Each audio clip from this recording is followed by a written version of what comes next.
சரி, அப்ப அதோட நிறுந்திருக்கணுமே ஐயா, அதோட நிறுந்திருக்கணுமே. ஏன் கணவரை பத்தியோ குழந்தைகளை பத்தியோ குடும்பத்தின் மேல் ஏன் கல் எறியப்படுகிறது?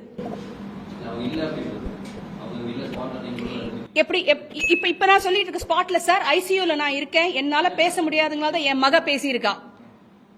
மீடியால என் மக தெளிவா சொல்லியிருக்கா, அம்மா இந்த மாதிரி ஓவர் டோஸ் டேப்லெட் எடுத்துட்டாங்க சார், அதனால அவங்களுக்கு இந்த இஷ்யூஸ் இருக்கு, அதனால இந்த டேப்லெட் எடுத்துட்டாங்கன்னு.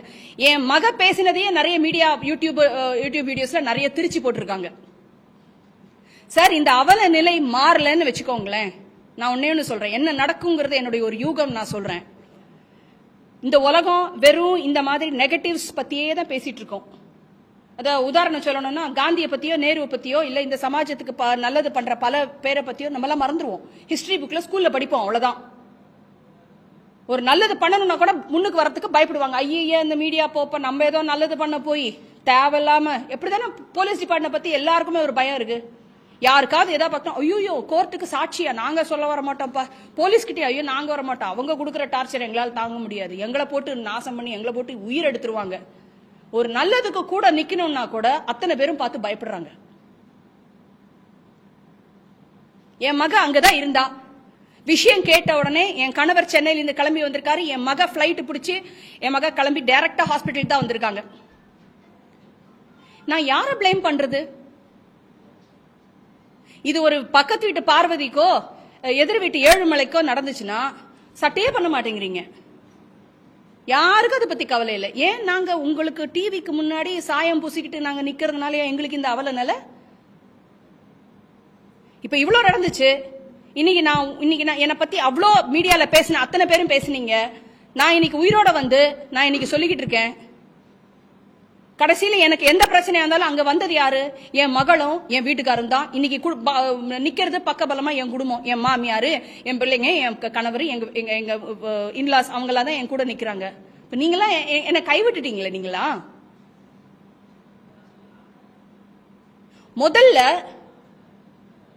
ஒருத்தரோட பெட்ரூம்ல நடக்கிறது ஃபர்ஸ்ட் ஆஃப் ஆல் உங்களுக்கு என்னன்னு தெரியாது சார். அதுதான் உண்மை, பச்சையான உண்மை. அதுதான் உங்க குடும்பத்திலேயே எவ்வளவு பேர் கணவர் மனைவிகள் ஒருவேளை விவாகரத்து அப்படி இப்படின்னு நடந்திருக்கலாம்.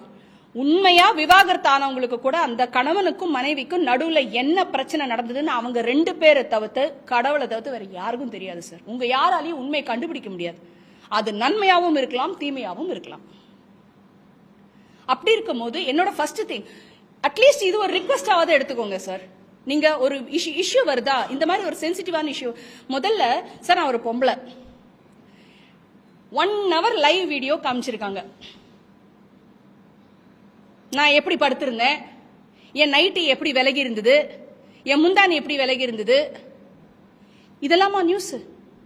இதுக்கெல்லாமா லைக்? ஃபர்ஸ்ட் ஆஃப் ஆல் இந்த மாதிரி வீடியோஸ் வந்து காமிக்கலாமா? இது அவங்க மயங்கி இருந்தாங்க, ரூம்ல இருந்தாங்க, போலீஸ் போனாங்க, தூக்கிட்டு வந்தாங்க, ரெஸ்கியூ பண்ணாங்க, போதும் இல்ல? எதுக்கு சார் 1 hour வீடியோ? எப்படி சார் ஒரு பொண்ணை இதை டைஜஸ்ட் பண்ணிக்கிறதுக்கு எதிர்பார்க்கறீங்க? நான் கேட்கறது, உங்க குடும்பத்துல சேர்ந்த யாருக்காவது பெண்களுக்கு நடந்திருந்தா உங்களுக்கு வலிக்காதா மனசு? என் குடும்பத்துக்கு எவ்வளவு வலிச்சிருக்கு, என் கணவருக்கு இப்ப எவ்வளவு வலிச்சிருக்கும்.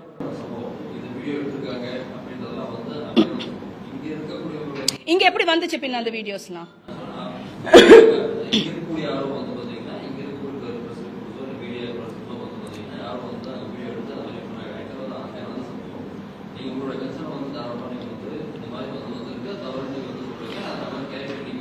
எனக்கு புரியுது ஐயா.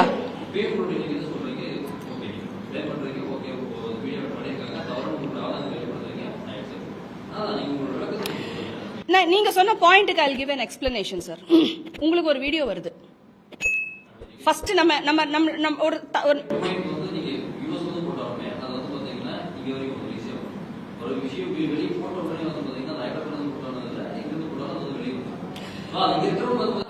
ஒரு நிமிஷம் நம்ம எல்லாருக்குமே தெரியும் அண்ணா யூனிவர்சிட்டி இஷ்யூ எப்படி பரபரப்பா பேசப்பட்டுச்சு. அந்த இஷ்யூ வந்தப்ப எப்படி பரபரப்பா பேசப்பட்டுச்சுன்னு நம்ம எல்லாருக்குமே தெரியும். ஒருத்தர் டவுன்லோட் பண்றதையோ இல்ல ஒருத்தர் கையில ஒண்ணு கிடைச்சதுன்னா அந்த சிட்டிசன், அது யாராக இருக்கலாம், அது மீடியாவா இருக்கட்டும், நார்மல் சிட்டிசனா இருக்கட்டும், இல்ல போலீஸ் அதிகாரியா இருக்கட்டும், யாராக இருக்கட்டும், அவங்க அதை 10 பேருக்கு ஷேர் பண்றாங்கல்ல. நீங்க நினைச்சாங்க தடுக்க முடியுமா? சான்சஸ் இருக்கே. அப்ப யாரோட மனநிலை அங்க சரியில்லை? நான் எல்லாரையும் தான் கேட்கிறேன், நான் மீடியாவையும் தான் கேட்கிறேன், பப்ளிக்கையும் தான் கேட்கிறேன், ஆர் பொறுப்புள்ள அதிகாரம் இருக்கிற ஒரு டிபார்ட்மெண்ட்ல இருக்கிற அத்தனை பேரையும் தான் நான் கேட்கிறேன். ஒரு வீடியோ வந்தா டக்குன்னு அப்படிங்கிறதுக்குள்ள இப்படி ஒரு பட்டன் அமுத்தினா 100 பேருக்கு போகுது. நம்ம அனுப்புறது உண்மையா, கரெக்டா, நல்ல விஷயத்தை அனுப்புனா பிரச்சனை இல்லை. இது இதெல்லாம் இந்த மாதிரி இஷ்யூஸ்லாம் வந்துட்டு சென்சிட்டிவான இஷ்யூஸ். ஒரு பெண்ணினுடைய மானம், குடும்பம் சம்பந்தப்பட்டதெல்லாம் ரொம்ப சென்சிட்டிவான இஷ்யூஸ். இதெல்லாம் நீங்க ஃபார்வர்ட் பண்றதுக்கு முன்னாடியோ லீக் பண்றதுக்கு முன்னாடியோ யோசிக்கணும் ஐயா. எவ்வளவு நியூஸ் வருது, ஏன் மனசு கஷ்டமா இருக்கு. என்ன மாதிரி எத்தனை பேர் வந்து பேசுறதுக்கு தைரியம் இருக்கும்னு நினைக்கிறீங்க? உங்களை பார்த்தா பயந்து தான் ஓடுவாங்க. நாளைக்கு அதான் சொல்றேனே, அண்ணா யூனிவர்சிட்டி இஷ்யூ வந்துட்டு எப்படியோ வெளியே வந்துச்சு. ஒவ்வொரு கட்சிக்காரங்களும் ஒவ்வொருத்தரும் வந்துட்டு அவங்க ஏதோ ஒரு வாய்ஸ் கொடுத்தாங்க. இன்னைக்கு ஏன் வந்துட்டு உங்களுக்கு தெரியுமா, ஒரு 100 ரேப் நடக்குதுன்னா 10 தான் போலீஸ்க்கே வருது. ஒரு எஃப்ஐஆர் ஃபைல் பண்றாங்கனாவே ஒரு 10க்கு தான் ஃபைல் பண்றாங்க. அதுல 1 தான் கோர்ட் வரைக்கும் நீடிச்சு நிக்கிறாங்க. அத்தனை பேர் பயந்து ஓடுறாங்க. போலீஸ் டிபார்ட்மெண்ட்டை பார்த்தாலும் நம்ம நாட்டில் இருக்கிற சட்ட விஷயங்கள் ரீதியும் மீடியாவையும் பார்த்தா பயந்து போறாங்க. அண்ணா யூனிவர்சிட்டி இஷ்யூ நடக்கும் போது எவ்வளோ பேச்சு, எத்தனை யூடியூபர்ஸ் என்னவோ அங்கேயே நின்று அங்கதான் பார்த்த மாதிரி. ஐம் சாரி டு சே, ஒரு யூடியூபர் மென்ஷன் பண்ணியிருக்காரு, அந்த பெண்ணினுடைய துணியை அப்படியே அவன் தூக்கி விட்டான். என்ன சார் இது? என்ன சார் இது?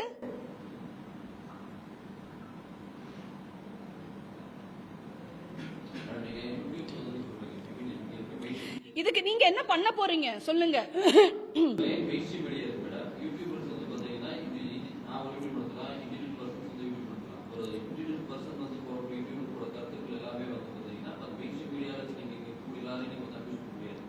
சார் சரி, ஒரு நிமிஷம் சார். இப்போ யூடியூபர் மாத்திரம் இல்ல சார், மெயின் ஸ்ட்ரீம் மீடியால வந்திருக்கே சார். மெயின் ஸ்ட்ரீம் மீடியால வந்ததால தான் இன்னைக்கு நான் பத்திரிகை நண்பர்களை கூப்பிட்டு நான் இன்னைக்கு எக்ஸ்பிளைன் பண்ண வேண்டியதா போச்சு. இப்ப நீங்க சொல்ற மாதிரி what you mentioned is a valid point, I accept.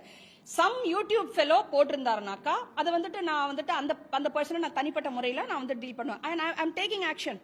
I have gone to the DCP, Joint Commissioner of Police, and also State Women's High Commissioner madam கிட்ட இன்னைக்கு தான் நான் கம்ப்ளைண்ட் ஃபைல் பண்ணிட்டு, இதே வந்து தெலுங்கானாலையும் நான் வந்துட்டு கம்ப்ளைண்ட் 8ஆம் தேதி மார்ச் 8ஆம் தேதி அன்னைக்கு நான் ஃபைல் பண்ணேன். மார்ச் 10 இன்னைக்கு தமிழ்நாடு விமன் ஸ்டேட் கமிஷனர் கிட்டையும் நான் கம்ப்ளைண்ட் ஃபைல் பண்ணியிருக்கேன்.